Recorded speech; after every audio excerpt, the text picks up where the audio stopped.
Hey guys, welcome back to my channel. So ಇವತ್ತಿನ live update ನೋಡೋಣ. So ಈ ವಾರದ ಕ್ಯಾಪ್ಟನ್ ಆಗಿರುವಂಥದ್ದು ಅಭಿ ಅವರು.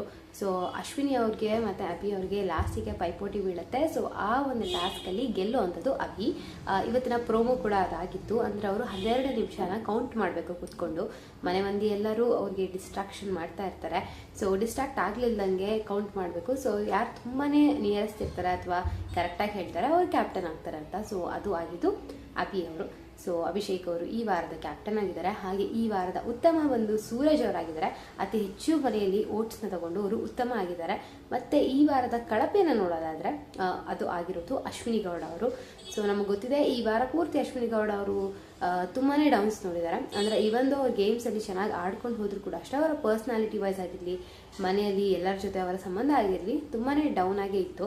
ಸೊ ಈ ವಾರದ ಪಂಚಾಯಿತಿಯಲ್ಲಿ ಕೂಡ ಅಷ್ಟೇ ಇದ್ರ ಬಗ್ಗೆ ಖಂಡಿತವಾಗ್ಲೂ ಡಿಸ್ಕಷನ್ ಆಗುತ್ತೆ. ಸೊ ಈಗ ಸದ್ಯಕ್ಕಂತೂ ಅವರು ಕಳಪೆ ಆಗಿದ್ದಾರೆ. ಅವರು ಸತ್ಯಾಗ್ರಹ ಕೂಡ ಮಾಡ್ತಾ ಇದ್ರು. ಸೊ ನೋಡಬೇಕು ಈಗೇನಾಗುತ್ತೆ, ಜೈಲಿಗೆ ಹಾಕಾದ್ಮೇಲೆ ಇನ್ನೂ ಯಾವ್ಯಾವ ಥರ ಸೀನ್ ಕ್ರಿಯೇಟ್ ಆಗುತ್ತೆ ಅಂತ. ಮತ್ತು ಇನ್ನೊಂದೇನು ಅಂತ ಅಂದರೆ ಈ ವಾರ ಏನು ವೀಕೆಂಡ್ ಎಪಿಸೋಡ್ ನಡೆಯುತ್ತೆ ಅದು ಶುಕ್ರವಾರನೇ ಶೂಟ್ ಆಗ್ತಾ ಇದೆ. ಅಂದರೆ ಶನಿವಾರ ಪ್ರತಿ ವಾರನೂ ಆಗ್ತಾ ಇದ್ದಂತು. ಸೊ ಇವತ್ತು ಶುಕ್ರವಾರ ಅಂದರೆ ಇವತ್ತೇ ಶೂಟ್ ಆಲ್ರೆಡಿ ಆಗ್ತಾ ಇದೆ. ಸೊ ಇವತ್ತೇ ಅಪ್ಡೇಟ್ ಸಿಗುತ್ತೆ ಯಾರು ಮನೆಯಿಂದ ಹೊರಗಡೆ ಬಂದಿದ್ದಾರೆ ಅಂತ. ಸೊ ಮುಂದಿನ ವೀಡಿಯೋದಲ್ಲಿ ಖಂಡಿತವಾಗ್ಲೂ ತಿಳಿಸ್ಕೊಡ್ತೀನಿ. ಸೊ ಪ್ಲೀಸ್ ಚಾನಲ್ ಸಬ್ಸ್ಕ್ರೈಬ್ ಮಾಡ್ಕೊಳ್ಳಿ. ಮತ್ತೊಂದು ವೀಡಿಯೋದಲ್ಲಿ ಸಿಗ್ತೀನಿ. 8 ಗಂಟೆಗೆ ಬಾಯ್.